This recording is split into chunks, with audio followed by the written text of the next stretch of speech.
கிறிஸ்தியேசுவுக்குள் அன்பு அழைக்கப்பட்ட அன்புக்குரிய சகோதர சகோதரிகள் யாவருக்கும் கிறிஸ்துவுக்குள்ளான அன்பையும் வாழ்த்துதலையும் இந்த நேரத்தில் தெரிவித்துக் கொள்கிறோம்.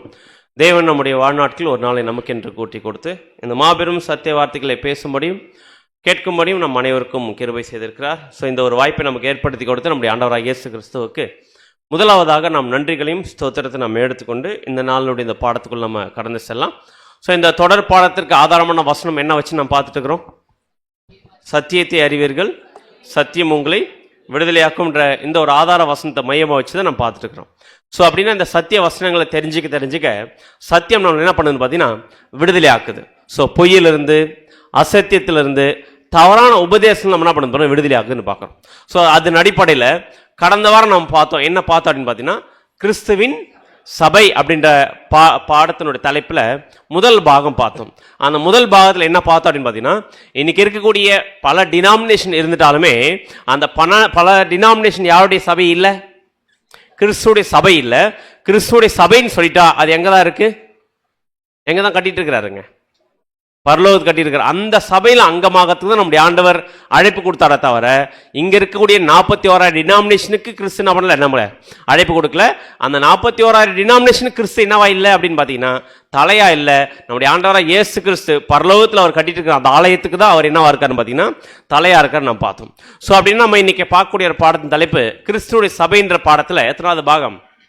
2வது பாகம் நம்ம பார்க்க போறோம். ஸோ 2வது பாகத்துக்குள்ள போறதுக்கு முன்னாடி ஃபர்ஸ்ட் பார்த்த பாகத்தினுடைய ஒரு கிளாரிஃபிகேஷன் நம்ம பண்ணிக்கலாம். என்ன கிளாரிஃபிகேஷன் பார்த்தீங்கன்னா கிறிஸ்துடைய சபைக்கு யார் தான் அஸ்திபாரம்? கிறிஸ்துடைய சபைக்கு யார் தான் அஸ்திபாரம்? நம்முடைய ஆண்டவராகிய இயேசு கிறிஸ்து அஸ்திபாரம். நம்ம பார்த்தோம் இல்லைங்களா?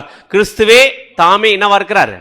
அவர் தான் மூளைக்கல்லா இருக்கிறார். கரெக்டுங்களா? அப்படின்னா கிறிஸ்துடைய சபைக்கு கல் அஸ்திபாரம் இல்லை. யார் அஸ்திபாரம் இல்லை? அப்போஸ்தலனாகிய பேதுரு அஸ்திபாரம் இல்ல. யார்தான் அஸ்திபாரம்? கிறிஸ்து அஸ்திபாரம். அப்படின்னா கிறிஸ்துடைய சபைக்கு தலை யாரு? நம்முடைய ஆண்டவராய் இயேசு கிறிஸ்து. அவருடைய சபைன்னு சொல்றாருங்களா? அவங்க கிறிஸ்துடைய தலையா அவர் இருக்கும்போது இவங்க யாரா இருப்பாங்க? சபை யாரா இருக்கிறாங்க? கிறிஸ்துவுக்கு அவயவங்களா இருக்கிறாங்க. கரெக்டுங்களா? அதான் நாம் பார்த்தோம். எபேசியர் 5:32 வாசிங்க.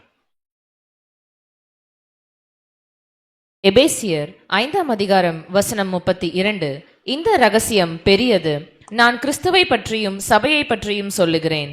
அப்படின்னா இந்த சீக்ரெட் நம்ம போன வாரம் பார்த்தோம். இதுக்கு முன்னாடி வரைக்கும் இந்த சீக்ரெட் நமக்கு தெரியல. கரெக்டா? அப்படி இந்த சீக்ரெட் பார்த்தோம்.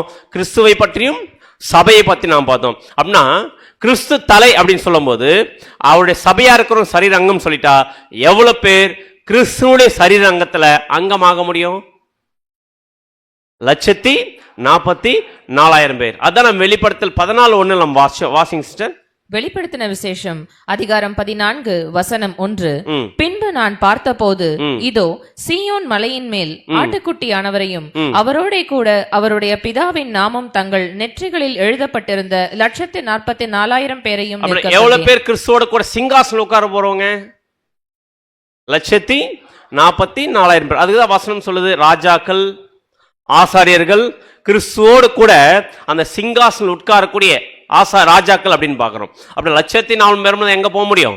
பரலோகத்துல கிறிஸ்துவோடு கூட சிங்காசனம் உட்கார முடியும். அப்படின்னா இவங்களுக்கு இன்னொரு பேர் என்ன கொடுக்கப்படும் பார்த்தீங்கன்னா முதற் பலன்கள்.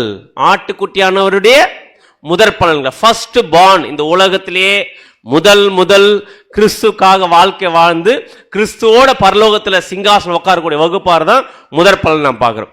இந்த முதற் பலன் ஆகிறதுக்கு 1,44,000 பேர்ல ஒரு அங்கம் ஆகிறதுக்கு எத்தனை ஸ்டேஜஸ் கடக்கணும்? எத்தனை ஸ்டேஜ்? 3 ஸ்டேஜ். என்னென்ன ஸ்டேஜுங்க? என்னென்ன ஸ்டேஜ்? அழைக்கப்பட்டவர்கள், தெரிந்து கொள்ளப்பட்டவர்கள், உண்மை உள்ளவர்கள். ஸோ அழைக்கப்பட்டவர்கள் எவ்வளவு பேர்? அநேகர். தெரிந்து கொள்ளப்பட்டவர்கள் சிலர், உண்மை உள்ளவர்கள் வெகு சிலர் இல்லை. 1,44,000 பேர். அப்படி நம்ம எந்த ஸ்டேஜில் இருக்கிறது? 3த்துல அழைக்கப்பட்ட ஸ்டேஜில் இருக்கிறோம். இப்ப அடுத்து என்ன ஆகணும்? சோ இந்த விஷயத்தை நம்ம புரிஞ்சுக்கணும். அப்படின்னா இந்த ஒரு அழைப்பு, இந்த ஒரு வாய்ப்பு யாருக்கெல்லாம் கிடைச்சிருக்கு? எல்லாரும் கிடைச்சிருக்கு. இந்த ஒரு 1,44,000 கிறிஸ்துவோட சரீரங்கமா மாறத்துக்கு நம்முடைய ஆண்டவராக இயேசு எங்கேயாச்சு இந்த கூட்டத்தில் தான் எனக்கு வேணும் அப்படின்னு அதை பிரிச்சிருக்கிறாரா? அதான் அப்போஸ்தலன் பவுல் தெளிவா சொல்றார். கலாத்தியர் 3:28. கலாத்தியர் அதிகாரம் 3 வசனம் 28. யூதன் என்றும் கிரேக்கன் என்றும் இல்லை, அடிமை என்றும் சுயாதீனன் என்றும் இல்லை, ஆண் என்றும் பெண் என்றும் இல்லை, நீங்கள் எல்லாரும் கிறிஸ்து இயேசுவுக்குள் ஒன்றாயிருக்கிறீர்கள். கிறிஸ்துவோட சரீரங்கமா மாறத்துக்கு யூதனும் இல்ல, கிரேக்கனும் இல்ல, அடிமை இல்ல, சுயாதீனம் இல்ல, ஆணும் இல்ல, பெண்ணும், எல்லாருக்கும் இந்த வாய்ப்பு கொடுத்துட்டார் நம்முடைய ஆண்டவர். கரெக்டா? இதுல ஏதாச்சும் பார்ஷியாலிட்டிக்கா பார்த்தாரா? இல்ல. அப்படி இருக்கும்போது 1,40,000 மாறத்துக்கு எந்த ஒரு பார்ஷியாலிட்டி பார்க்காம எல்லாருக்கும் அழைப்பு கொடுத்திருக்காரு. அப்படின்னும் போது வெளிப்படுத்தின விசேஷத்துல 1,04,000 பேர் எந்த கோத்திரத்தில் முத்திரை போடப்பட்ட வசனம் இருக்கு? இஸ்ரவேல் புத்திரர் சகல கோத்திரத்தில் முத்திரை போடப்பட்டவர்கள் 1,40,000 பேர் போட்டிருக்க பிரதர். அப்படின்னா இந்த 1,40,000 பேரா மாறுவதற்கு வெறுமனே இஸ்ரேல் ஜனங்கள்ல இருக்கிற 12 கோத்திரத்தில் இருக்கிறவங்க தான் போக முடியுமா அப்படின்னு கேள்வி கேட்ட நான் சொல்லலாம்.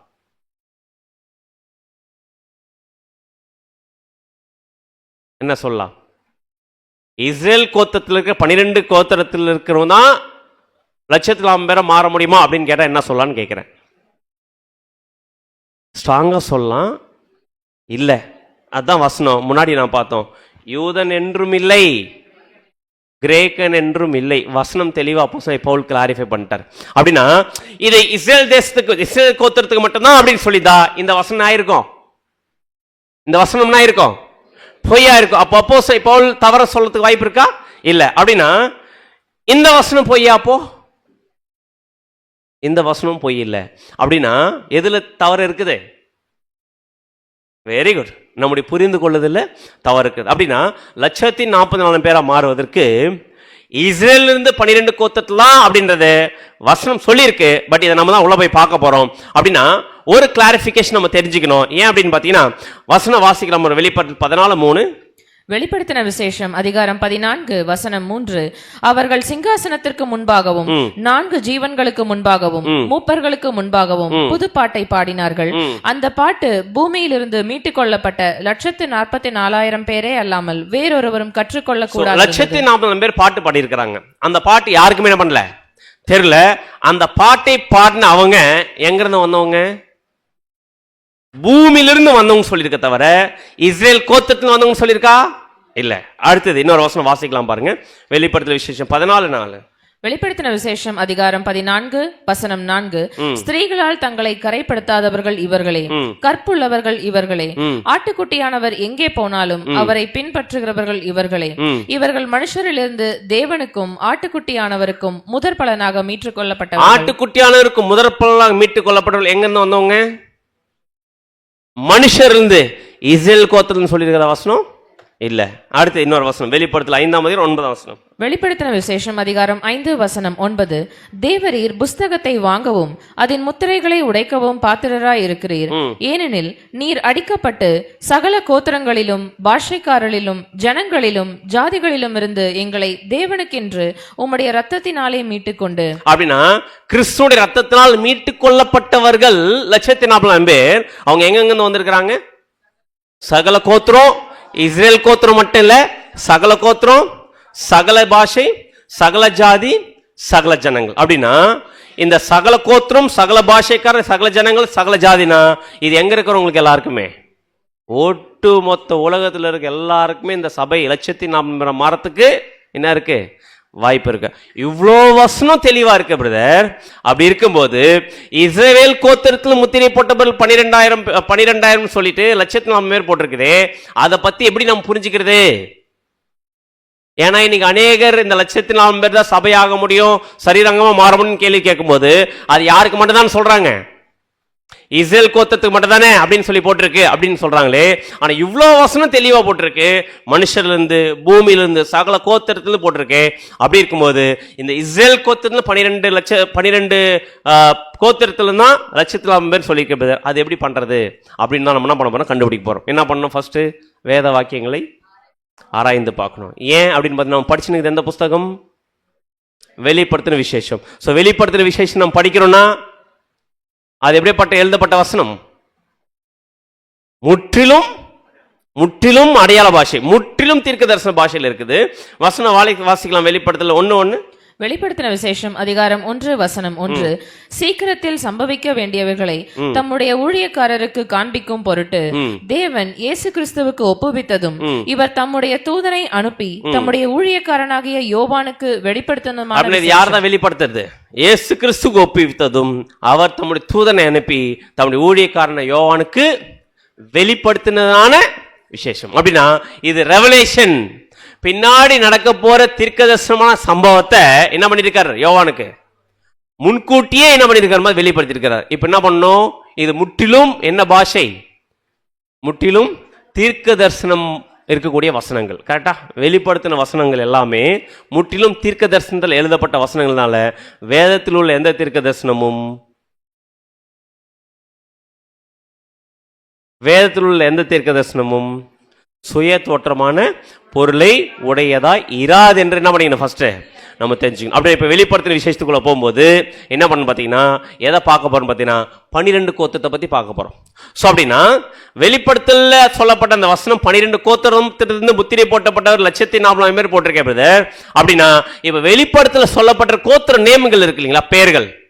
அந்த பெயர்கள் யாருடைய பிள்ளைகளுடைய பேரு? யாக்கோபுடைய பிள்ளைகள் பேர். அவங்க தான் 12 கோத்திரம். அப்படின்னா வெளிப்படுத்தல சொல்லப்பட்டிருக்க அந்த 12 பேர்கள் லிஸ்ட் எடுத்து பார்க்கும்போது யாக்கோபுடைய பசங்க இருக்காங்க பாத்தீங்களா, அவருடைய 12 பேருக்கும் என்ன ஆகணும்? மேட்ச் ஆகணும். மேட்ச் ஆச்சு நம்ம என்ன பண்ணலாம்? எடுத்துக்கலாம். மேட்ச் ஆகுது இல்லைன்னு ஃபர்ஸ்ட் செக் பண்ணி பார்க்கலாம். ஃபர்ஸ்ட் எதை போய் செக் பண்ணி பார்க்கணும் பாத்தீங்கன்னா, ஆதியாகமம் 35 அதிகாரம் 23-26. இது யாருடைய பத்தின அப்படின்னு பாத்தீங்கன்னா, யாக்கோபுடைய 12 பிள்ளைகள் தானே கோத்திரம், 12 கோத்திரம். அந்த 12 பிள்ளைகளுடைய பெயர்களை வாசிக்கலாம் பாருங்க. ஆதியாகமம் 35:23-26 வரைக்கும். ஆதியாகமம் அதிகாரம் 35 வசனம்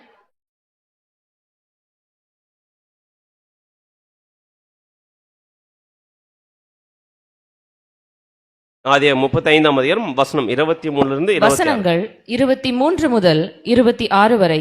யாக்கோபின் குமாரர் 12 பேர். நல்லா கவனி. யாக்கோபின் குமாரர் 12 பேர்.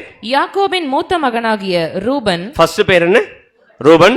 சிமியோன், லேவி, யூதா, இசக்கார், செபுலோன் என்பவர்கள் லேயாள் பெற்ற குமாரர். யோசேப்பு, பென்யமீன் என்பவர்கள் ராகேல் பெற்ற குமாரர்.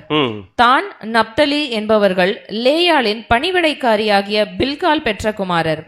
காத், ஆசேர் என்பவர்கள் லேயாளின் பணிவிடைக்காரியாகிய சில்பால் பெற்ற குமாரர். போட்டிருக்கிற லிஸ்ட் கரெக்டா இருக்குங்களா?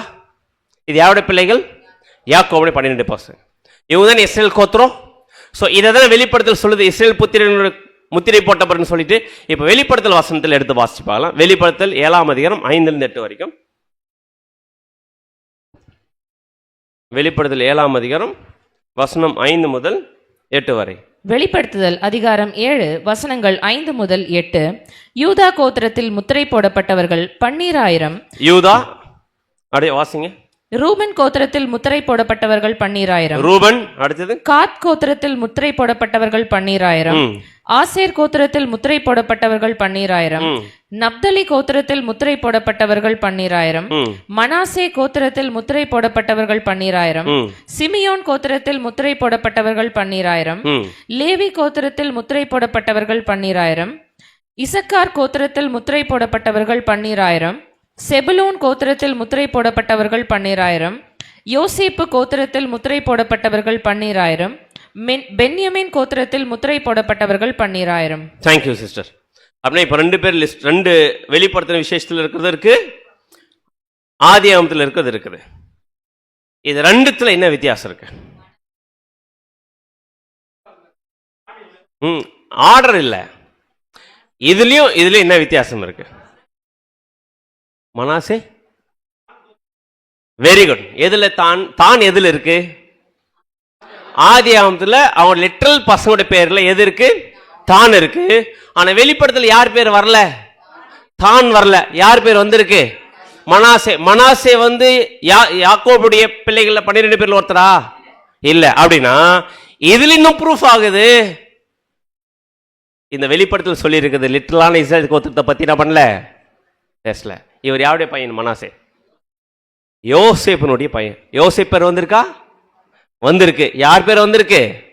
மனாசே பேர். ஆனா யார் பேர் வரல? அப்படின்னா வெளிப்படுத்தல விசேஷத்துல இருக்க அந்த லிஸ்ட்ல லிட்டரலா இருக்கிற யாக்கோபு புத்திரர்கள் பேர்ல என்ன பண்ணல, எக்ஸாக்டா வரல. அப்படின்னா இது லிட்டரலா யாக்கோபுடைய பிள்ளைகளுடைய கோத்திரத்தை பத்தி வெளிப்படுத்தின விசேஷம் என்ன பண்ணல, பேசல. இப்ப அடுத்த கேள்வி, சரிங்க பிரதர், இது நிறைய கிளியர் ஆச்சு. வசனங்கள்லாம் படிக்கும்போது இஸ்ரேல் கோத்திரத்தை மட்டும் மையமா வைக்கல, சகல கோத்திரம் நம்ம பார்த்துட்டோம். இதுல எடுத்து லிஸ்ட் எடுத்து பார்த்தா இதுலயும் நம்ம வித்தியாசத்தை கண்டுபிடிச்சிட்டோம். இதெல்லாம் என்ன புரிய வைக்கிறதுன்னு பாத்தீங்கன்னா, இஸ்ரேல் கோத்திரத்தில் முத்திரை போட்டப்பட்டவங்க 104 பேர்ன்றது இல்ல, அது வெறும் இஸ்ரேல் ஜனங்கள் மட்டும் இல்ல, எல்லாருக்கும் கன்ஃபார்ம் ஆயிடுச்சு. அப்படின்னா இந்த இடத்துல 12 கோத்திரத்தினோட லிஸ்ட பேரை போடும்போது தானே எடுத்துட்டு யாரை சேர்த்திருக்கிறாரு, மனாசே சேர்த்திருக்காரு. இப்ப நம்முடைய கேள்வி, ஏன் தேவன் தானே வெளியே எடுத்துட்டு மனாசேவை சேர்த்திருக்கிறார்? பிரதர் இப்படியெல்லாம் பார்க்கணுமா? இது வரைக்கும் இதை படிச்சிருக்கிறோம், பட் இந்த மாதிரி பார்த்தது இல்லை. கரெக்டா? வேத வாக்கியங்களை ஆராய்ந்து பாருங்கள். அப்படின்னா இப்போ இந்த இடத்துல தானே வெளியே எடுத்திருக்கார், மனாசே சேர்த்திருக்காருன்னா ஆக்சுவலா ஒவ்வொரு பேருக்கும் என்ன இருக்கு, இருக்கா இல்லைங்களா? ஒவ்வொரு பிள்ளைகளோட பேருக்கும் என்ன இருக்கு பார்த்தீங்கன்னா அர்த்தம் இருக்கு. கரெக்டா? அந்த அர்த்தம், பேருக்கான அர்த்தம், எல்லாருடைய பேருக்கான அர்த்தம் இருக்குது. இதுல தானுக்கு பேருக்கு அர்த்தம் இருக்குது, மனாசேயோட பேருக்கு அர்த்தம் இருக்குது. ஆனா 140 பேரை மாற போறவங்க இந்த பேருக்குரிய அர்த்தங்களுக்கு வெளிப்படுத்தல பேர்கள், அந்த பேர்கள் இருக்கக்கூடிய அர்த்தத்துக்கு ஏத்த ஒரு வாழ்க்கைய வாழ்ந்திருந்தாதான் 140,000 பேர்ல ஒரு அங்கமாவே மாற முடியும். அந்த 140,000 பேரா மாறுவதற்கான பேருக்குரிய அர்த்தத்துக்கு யார் தகுதி இல்லாதவர்களா இருக்கிறாங்களோ அவங்க பேரை வெளியே எடுத்துட்டார் தேவன். அந்த கேரக்டர் இருக்கவங்க வெளியே எடுத்துட்டு, ஷூட் ஆகாத பேரை வெளியே எடுத்துட்டு, யார் அந்த பேருக்கு அந்த 140,000 பேரா மாறுவதற்கு தகுதியான ஒரு கேரக்டர் இருக்குதோ அவங்க பேரை தேவன் உள்ள ஆட் பண்ணி இருக்கிறார். அப்படின்னா பேர்களுக்கு அர்த்தம் இருக்கா இல்லைங்களா? இருக்கு. எப்படி பார்க்கிறோம்? ஃபார் எக்ஸாம்பிள், ஆபிரகாமுக்கும் ஆபிராமுக்கும் என்ன வித்தியாசம்? ஃபர்ஸ்ட் அவர் பேர் என்ன இருந்துச்சு? ஆபிராம் இருந்துச்சு. அதுக்கப்புறம் என்னவா மாத்தினார்? ஆபிரகாம் மாத்தினார். ஏன் பேர் மாத்தினார்? இடையில ஒரு கா போட்டாரு. அப்படியா? ஆபிராமுக்கும் ஆபிரகாம் ஏன் பேரை மாத்தினார்? அதனுடைய அர்த்தம் என்ன? ஆபிரகாம் அப்படின்னு பேருனா உன்னை திரளான ஜாதிகளுக்கு யார் தகப்பன், திரளான ஜாதிகள் தகப்பன். அப்படின்னா என்ன பேர் வரும்? ஆபிரகாம் அப்படின்னு பேரை மாத்துறார். கரெக்டா? அடுத்தது சாராய் பதிலா என்னன்னு பேர் மாத்துறார்? சாரால் மாத்துறார். ஏன் பிரதர் பேர் தேவன் மாத்தணும்? ஏன் அதே பேர் வச்சிருக்கலாம்ல? ஏன் மாத்தணும் பாத்தீங்கன்னா, அவள் திரளான ஜாதிகளுக்கு யாரு தாய். யாக்கோபுக்கு என்ன பேர் மாத்துறார்? ஏன் யாக்கோபு இருந்திருக்கலாம்ல? ஏன் இஸ்ரவேல்?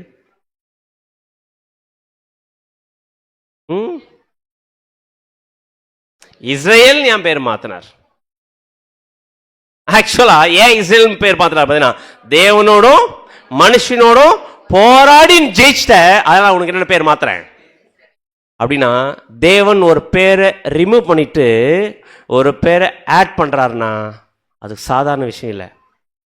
அர்த்தம் இருக்குது, தேவை இருக்குது, முக்கியத்துவம் இருக்குது. கரெக்டா இல்லைங்களா? அப்படின்னா இப்போ வெளிப்படுத்தின விசேஷத்தில் சொல்லப்பட்ட 12 கோத்திரங்கள பேர்கள் இருக்கு இல்லைங்களா, அந்த பேருக்கான அர்த்தம் இருக்கு பாருங்க. அந்த அர்த்தத்துக்குரிய ஒரு வாழ்க்கை யாருடைய வாழ்க்கையில் இருக்கணும்? யாருடைய வாழ்க்கையில் இருக்கணும்? 144,000 பேரா மாறவங்களுடைய வாழ்க்கையில அந்த பேருக்கான அர்த்தத்தினுடைய வாழ்க்கை வாழ்ந்துட்டு இருக்கணும்.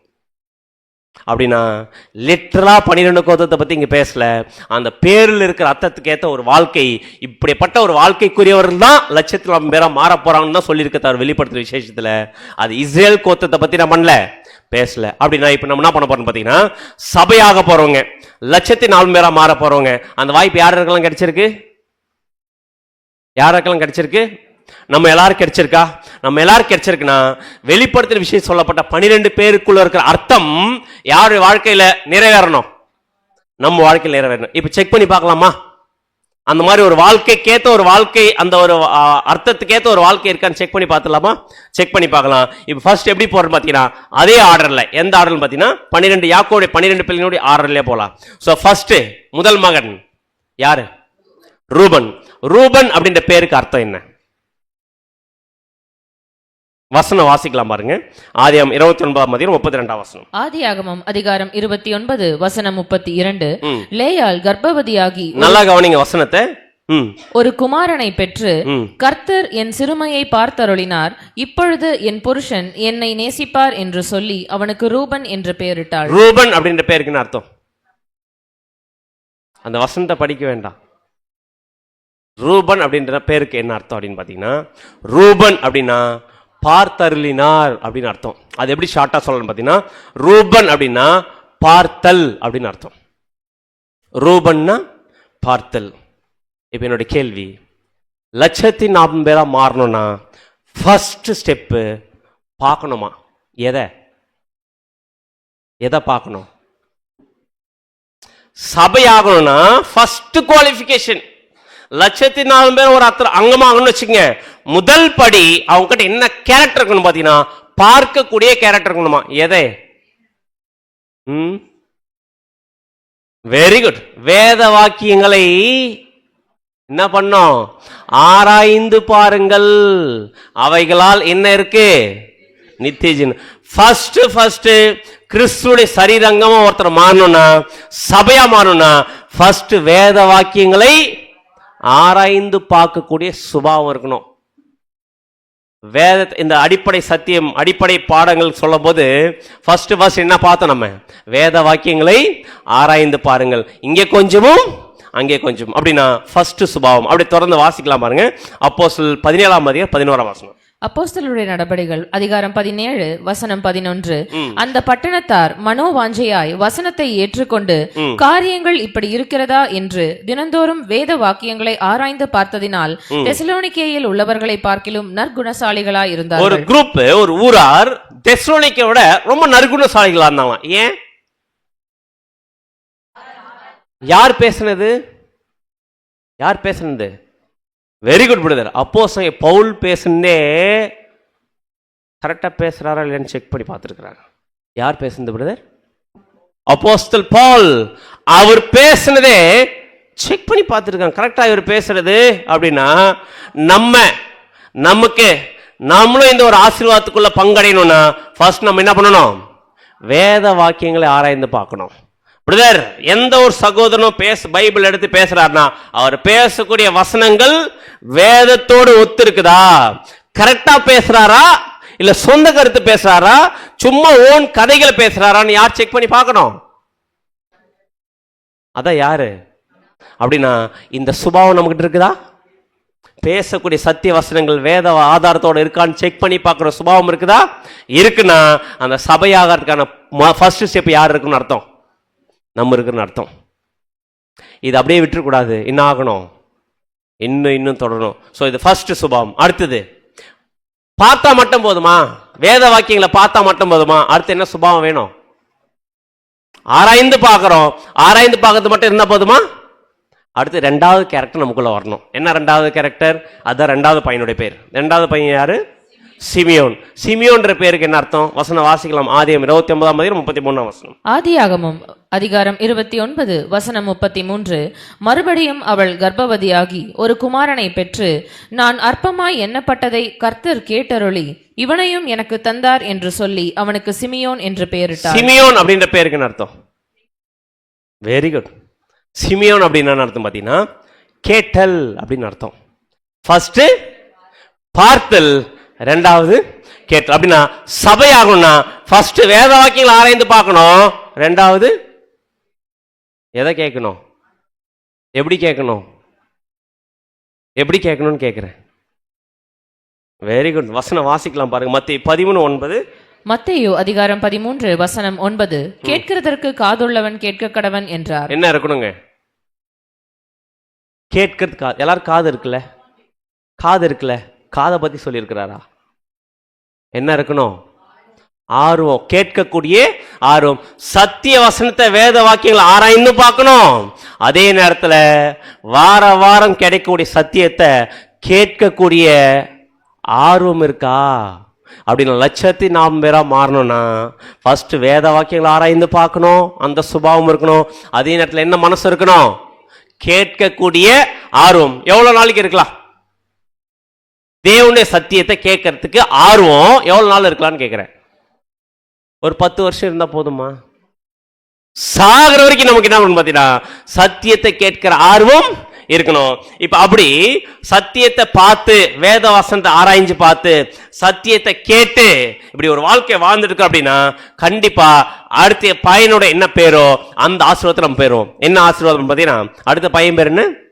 லேவி. லேவின்ற பேருக்கு என்ன அர்த்தம் அப்படின்னு பார்த்தீங்கன்னா வசனம் வாசிக்கலாம். வெளிப்படுத்தல் 29:34. ஆதியாகமம் அதிகாரம் 29 வசனம் 34. பின்னும் அவள் கர்ப்பவதியாகி ஒரு குமாரனை பெற்று என் புருஷனுக்கு 3 குமாரரை பெற்றபடியால் அவர் இப்பொழுது என்னோட சேர்ந்திருப்பார் என்று சொல்லி அவனுக்கு லேவி என்று பெயரிட்டாள். அப்படின்னா லேவி என்ற பெயருக்கு என்ன அர்த்தம்? சேருதல். புரிஞ்சுச்சிங்களா? ஃபர்ஸ்ட் நமக்கு தெரியாம இருந்தோம், போக போக ஆட்டோமேட்டிக் நம்ம மைண்ட் எப்படின்னா பார்த்தீங்கன்னா நம்ம தேவனுடைய ஆவியில் வழி நடத்தப்படும் போது புரிய ஆரம்பிக்குது. அப்படின்னா லேவி அப்படின்னா சேருதல். அப்படி இப்போ யோசிச்சு பார்க்கலாம். சத்தியத்தை தேடி வாசிக்கிறோம், சத்தியத்தை ஆர்வத்தோடு கேட்குறோம், கேட்ட உடனே நம்ம யார் கூட சேரத்துக்கு ஒரு வாய்ப்பு கிடைக்குது. யார் கூட எங்கே சேரத்துக்கு ஒரு வாய்ப்பு கிடைக்குது அப்படின்னு பார்த்தீங்கன்னா வசன வாசிக்கலாம். எபிரேயர் 12ஆம் அதிகாரம் 22-24 வரைக்கும். எபிரேயர் அதிகாரம் 12 வசனங்கள் 22 முதல் 24 வரை. நீங்களோ சீயோன் மலையினிடத்திற்கும் ஜீவனுள்ள தேவனுடைய நகரமாகிய பரம எருசலேமின் இடத்திற்கும் 1000-10,000 தேவதூதர்களினிடத்திற்கும் பரலோகத்தில் பேர் எழுதியிருக்கிற முதற் பெயரானவர்களின் சர்வ சங்கமாகிய சபையினிடத்திற்கும் யாவருக்கும் நியாயாதிபதியாக தேவனிடத்திற்கும் பூரணமாக்கப்பட்ட நீதிமான்களுடைய ஆவிகளினிடத்திற்கும் புது உடன்படிக்கையின் மத்தியஸ்தராகிய இயேசுவின் இடத்திற்கும் ஆபேலினுடைய ரத்தம் பேசினதை பார்க்கிலும் நன்மையானவைகளை பேசுகிற ரத்தமாகிய தெளிக்கப்படும் ரத்தத்தின் இடத்திற்கும் வந்து சேர்ந்தீர்கள். எங்க வந்து சேர்ந்திருக்குமாமா? எப்போ நம்ம வேத வாக்கியங்களை ஆர்வத்தோட தேடி படிக்க ஆர்வம் இருக்குதோ அந்த ஒரு பார்த்தல் கேரக்டரும் அடுத்து கேட்டலுடைய கேரக்டரும் இது இருந்துச்சுன்னா ஆட்டோமேட்டிக்கா பரலோகத்தில் பேர் எழுதப்பட்டிருக்கிற முதற் பேரானவரின் சர்வ சங்கமாகிய சபை இடத்துல சேருவதற்கான ஒரு வாய்ப்பு என்ன பண்ணி இருக்குது? கிடைச்சிருக்குதா? இப்ப நம்ம என்ன பண்ணிட்டு இருக்கிறோம்? வார வாரம் வேத வாக்கியங்களை ஆராய்ந்து பார்க்கிறோம், அதே நேரத்தில் ஆர்வத்தோட சத்தியத்தை கேட்கிறோம். கேட்டதுனால போன வாரம் என்ன கண்டுபிடிச்சுன்னு பார்த்தீங்கன்னா இந்த கைகள்னால் கட்டப்பட்ட ஆலயத்தில் நம்முடைய ஆண்டவர் வாசம் பண்ணல, அது கிறிஸ்துடைய சபை இல்லை. எங்க எழுதப்பட்டுதான் சபை அப்படின்னு பார்த்தீங்கன்னா பரலோகத்தில் இருக்க சபைக்கு நம்ம அங்கமாக தான் நம்ம கூப்பிட்டுருக்காருன்னு கண்டுபிடிச்சுமா கண்டுபிடிக்கலையா? இப்போ எங்க சேரணும்னு மைண்ட் வந்துருச்சு. நமக்கு எங்க சேரணும் மைண்ட் வந்துருச்சு. 144,000 பேரா மாறுவதற்கான ஒரு மைண்ட் நமக்கு ரெடி ஆயிடுச்சு. பாத்தீங்களா? அங்க சேரணும் ஒரு ஆசை வந்துச்சு. பாத்தீங்களா? இதுதான் 3வது மகனுடைய பெயர். அடுத்தது அந்த ஆசீர்வாதத்தை பெற்றுக்கொள்ளத்துக்கு வந்திருக்கிற நம்ம, அந்த ஆசீர்வாதத்தை பெற்றுக்கொள்ளத்துக்கு முடிவு பண்ணிருக்க நம்ம என்ன பண்ண ஆரம்பிக்கணும் தெரியுங்களா? டெய்லியும் என்ன பண்ணணும் சிஸ்டர்? துதிக்க ஆரம்பிக்கணும். அந்த துதிக்கிறதுக்கு பத்தி தான் அடுத்த மகனுடைய பேரு. பேர் என்னங்க? யூதா. யூதான்ற பேருக்கு என்ன அர்த்தம்? ஆதியாகமம் 29ஆம் அதிகாரம் 35ஆம் வசனம். ஆதியாகமம் அதிகாரம் 29 வசனம் 35. மறுபடியும் அவள் கர்ப்பவதியாகி ஒரு குமாரனை பெற்று இப்பொழுது கர்த்தரை துதிப்பேன் என்று சொல்லி அவனுக்கு யூதா என்று பெயரிட்டாள். அப்படின்னா யூதான்ற பேருக்கு என்ன அர்த்தம்? துதித்தல். அப்படின்னா யூதா அப்படின்னா துதித்தல். இப்போ தேவனை நம்ம துதிக்கணும். எப்படி துதிக்கிறது? 1000 ஸ்தோத்திர பலி சொல்றதா? 1000 ஸ்தோத்திர பலி சொல்றதா? துதித்தல் எப்படி?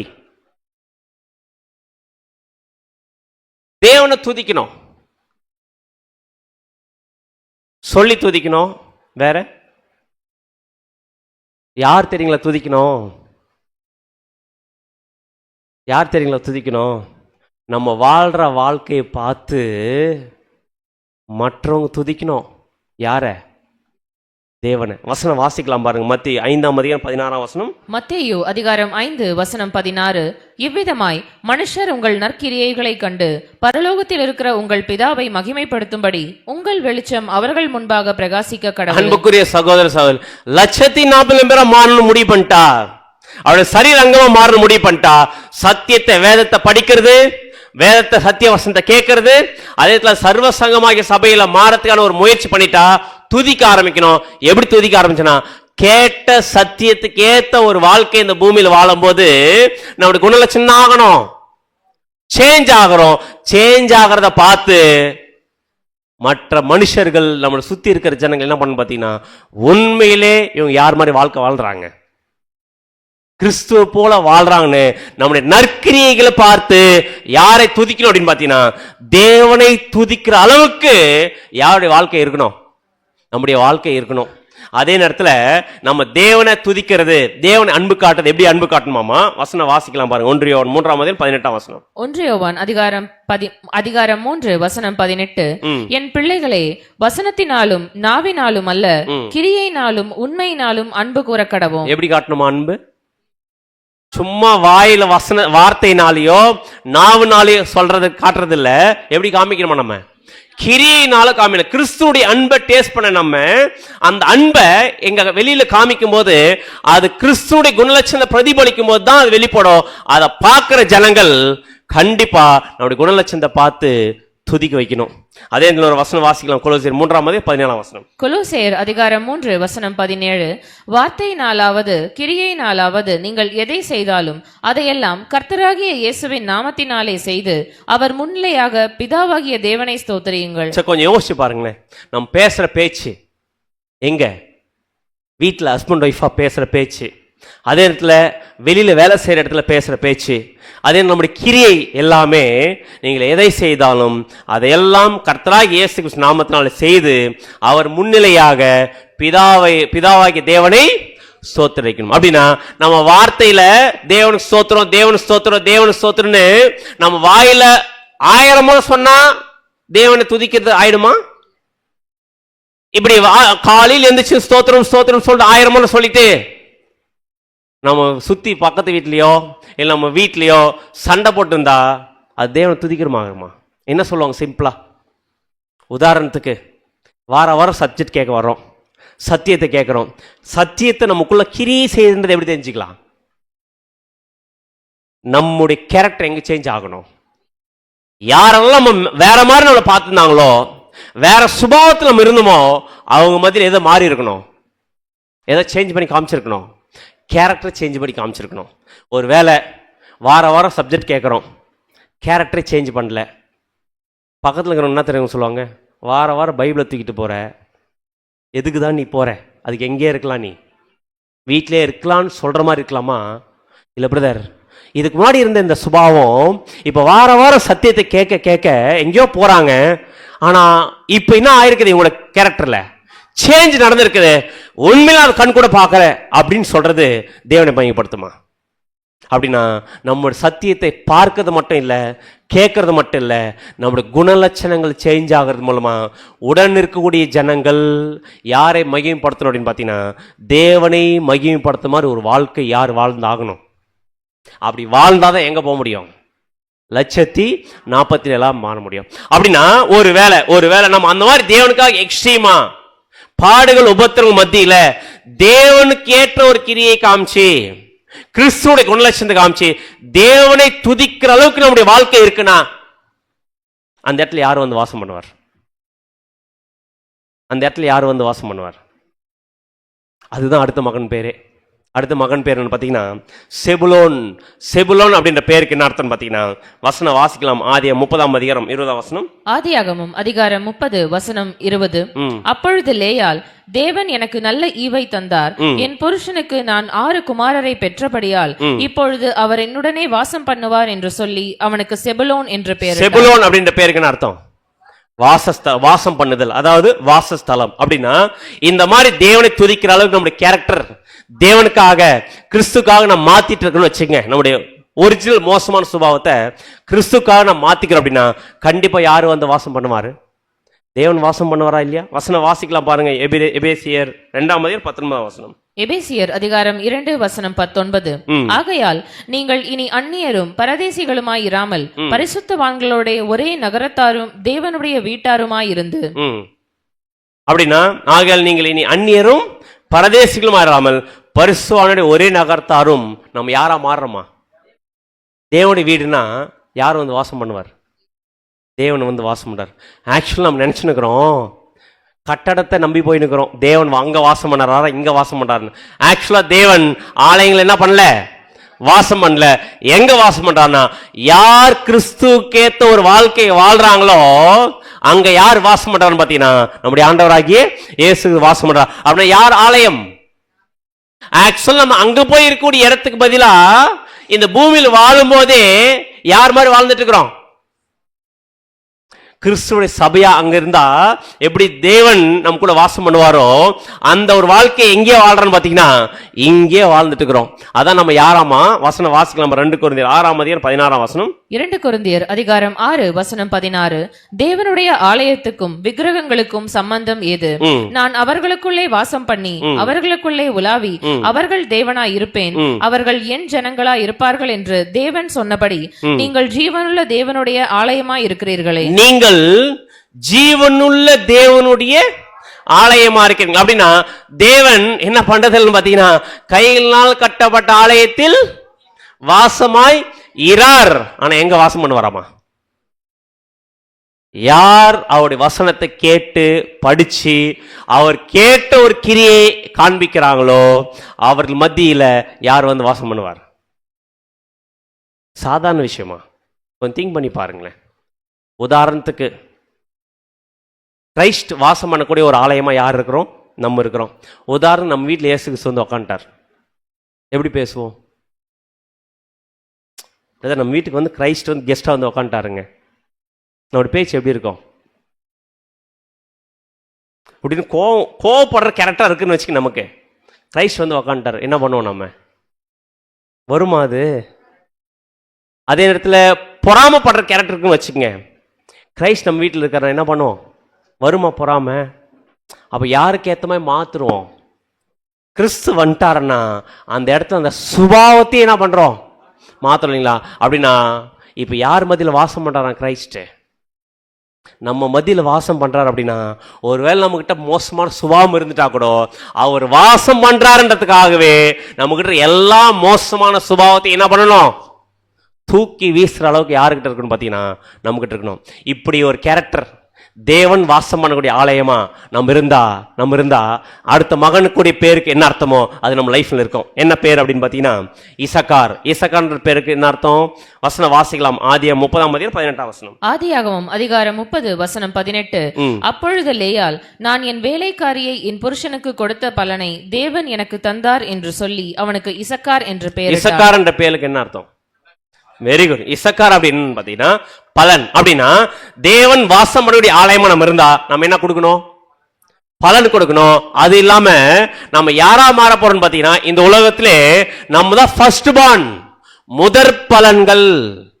ஏன்னா இந்த உலகத்திலே கிறிஸ்துவுடைய குணலட்சணத்தை சரியா காண்பிக்கிறவர்கள் தான் இந்த உலகத்திலே ஃபர்ஸ்ட் பார்னாமா. வசனம் வாசிக்கலாம். யாக்கோபு 1:18. யாக்கோபு அதிகாரம் 1:18. அவர் சித்தம் கொண்டு தம்முடைய சிருஷ்டிகளில் நாம் முதற் பலன் ஆவதற்கு நம்மை சத்திய வசனத்தினாலே ஜெனிப்பித்தார். ஆக்சுவலா இந்த உலகத்தில் நம்ம தான் யாராமா? ஃபர்ஸ்ட் பார்ன், முதற் பலன். நம்மள முதற் பலன் ஆக்கிறதுக்கு எதன் மூலம் ஜெனிப்பித்தாராமா? சத்திய வசனம் தான் நம்மளை என்னவா மாத்துது. அப்படி நமக்குள்ள கேரக்டர் சேஞ்ச் ஆகணும்னா எது உள்ள போகணும்?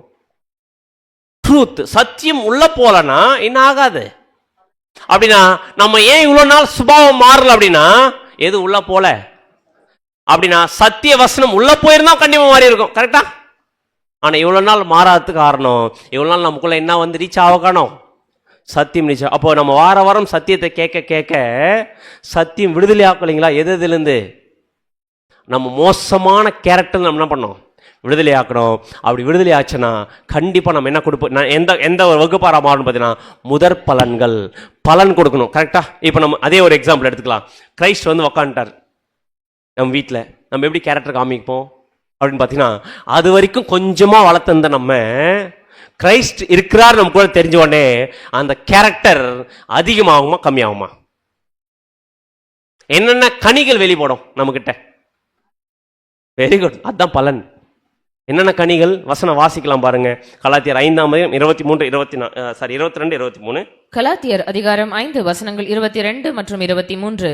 ஆவியின் கனியோ அன்பு, சந்தோஷம், சமாதானம், நீடிய பொறுமை, தயவு, நற்குணம், விசுவாசம், சாந்தம், இச்சையடக்கம், இப்படிப்பட்டவைகளுக்கு விரோதமான பிரமாணம் ஒன்றுமில்லை. அப்படின்னா நம்முடைய ஆண்டவர் வாசம் பண்ணக்கூடிய ஆலயமா நம்ம மாறிட்டா இந்த ஆவியின் கனிகள் யாருடைய லைஃப்ல வெளிப்படணும்? என்னென்ன? அன்பு, கனி, அதே சந்தோஷம், சமாதானம், என்ன பொறுமை, நீடிய பொறுமை, அடுத்தது நற்குணம், தயவு, விசுவாசம், சாந்தம், இச்சையடக்கம். இதுக்கு விரோதமான பிரமாணம் எதனா இருக்குதா? இந்த கேரக்டர் யாருடைய லைஃப்ல வளரணும்? இருக்குதா? ஏதோ ஒண்ணு அங்கங்க வெளிப்படுற மாதிரி இருக்குது. அதுவும் இருந்தா கூட அது என்னைக்கோ ஒரு நாள் வெளிப்படுற மாதிரி தான் இருக்கு. அது ரொம்ப நாள் என்ன பண்றது இல்ல.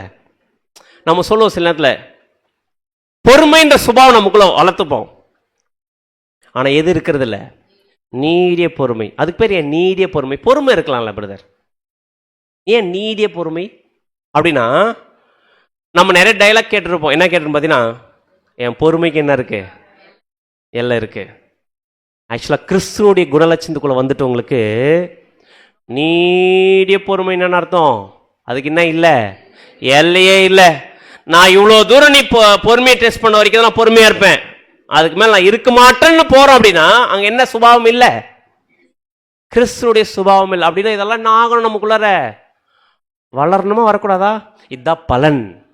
அப்படின்னா கிறிஸ்து வாசம் பண்ணக்கூடிய ஆலயமா நம்ம இருக்கிறோம்னா கண்டிப்பா இந்த ஆவியின் கனிகள் யாருடைய லைஃப்ல வளரணும் பார்த்தீங்கன்னா நம்ம லைஃப்ல வளரணும். எவ்வளவு வளரலாம், எவ்வளவு வெளிப்படுத்தணும் அன்பை. அன்புன்ற கேரக்டர் ஒன்று இருக்கா? அது ஒரே நாள்ல காமிச்சா போதுமா? அந்த ஆவியின் கனி தானே இது, அன்புன்ற ஒரு கனி.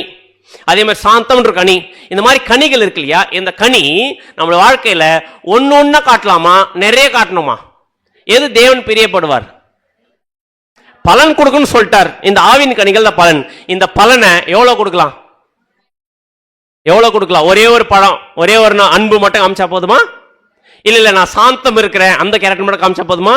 எவ்வளவு காட்டணும் அப்படின்னு பாத்தீங்கன்னா, எவ்வளவு காட்டணும்ன்றத அடுத்த மகன் வந்து சொல்றார். அவர் பேர் என்னதுங்க? காத். காத் என்ன பேருக்கு அர்த்தம் பாத்தீங்கன்னா, வசனம் வாசிக்கலாம். ஆதியாகமம் 30 11 வசனம். ஆதியாகமம் அதிகாரம் 30 வசனம் 11. அப்பொழுது லேயாள் ஏராளமாகிறது என்று சொல்லி அவனுக்கு காத் என்று பெயர். காத் என்ற பெயருக்கு என்ன அர்த்தம்? ஏராளம். எவ்வளவு காட்டணும் ஆவின் கனிகள் அப்படின்னா, தேவன் எப்போ பிரியப்படுவார் தெரியுங்களா? இன்னைக்கு நான் அன்பா இருக்கிறேன், இன்னைக்கு இருந்து நாளைக்கெல்லாம் போயிட்டு அக்செப்ட் பண்ணுவாரா? இன்னைக்கு நான் நீடிய பொறுமையா இருந்தேன், நாளைக்கு மிஸ் பண்ணிட்டேன், அக்செப்ட் பண்ணுவாரா? அப்படின்னா தேவன் எப்படி எதிர்பார்க்கிறார் பார்த்தீங்கன்னா, பலன் கொடுக்குறோம் ஆனா எப்படி இல்லை, அது நிறைய கொடுக்கறது இல்லை, ஏராளமா கொடுக்கறது இல்லை. ஆனா தேவன் எதுதான் சந்தோஷப்படுறாராமா? வசனம் வாசிக்கலாம். யோவான் 15 வசனம். யோவான் அதிகாரம் 15 வசனம் 8. நீங்கள் மிகுந்த கனிகளை கொடுப்பதனால் என் பிதா மகிமைப்படுவார், எனக்கும் சீஷராய் இருப்பீர்கள். தேவனை மையப்படுத்தணும்னா, கிறிஸ்துவுக்கு சீஷர் ஆகணும்னா எவ்வளவு கனி கொடுக்கணும்? மிகுந்த கனி கொடுக்கணும். அன்பா நிறைய காட்டணும், அதே கனிவா அதிகமா காட்டணும், தயவு, சாந்தம், இச்சையடக்கம் எல்லா கனிகளும் எவ்வளவு கொடுக்கணும்? ஏராளமா கொடுக்கணும். மிகுந்த கனிகள் கொடுத்தாதான் யார் பிரியப்படுவார்? அப்படி இந்த கனிகள் எல்லாம் நம்ம காட்டணும்னா, இப்படி காட்டினா மட்டும் தான் சர்ச் கிளாஸ் ஆக முடியும், இல்லை என்ன பண்ண முடியாது, ஆக முடியாது. அப்படின்னா இதை காட்டினாரா யாரு? இயேசு கிறிஸ்துக்கு அப்புறமா யாரை எடுத்துக்கலாம், யாரை எக்ஸாம்பிள் எடுக்கலாம்? அப்போஸ்தலன் பவுல் எந்தெந்த சூழ்நிலை காமிச்சார்? இதெல்லாம் நல்லா சாதகமான சூழ்நிலை காமிச்சாருங்களா? வசனம் வாசிக்கலாம் பாருங்க. பிலிப்பியர் 1 வசனம். பிலிப்பியர் அதிகாரம் 1 வசனம் 20.